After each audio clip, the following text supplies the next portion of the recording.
እግር ኳስ አጫዋወት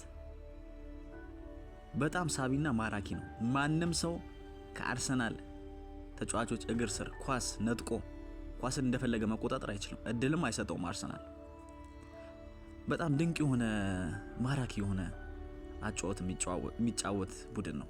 በእውነት አርሰናል አንድ እድል የሚፈጥር ተጫዋች በማጣቱ ነው እንጂ ልክ ከዚህ በፊት እንደተነተንኩላችሁ እንደ ቡካዮ ሳካ አይነት በራሱ ጭንቅላት ኳስ መፍጠር የሚችል ክሬቲቭ ተጫዋች ጣንጂ እኔ አርሰናል ኮምፕሊት የሆነ ቡድን ነው ብዬ አፌን ሞልቼ የምናገርለት ቡድን ነው።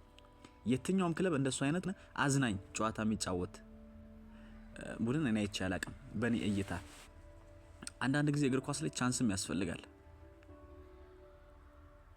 ምናልባት የቻንስ የእድልም ችግር ያለበት ቡድን ነው።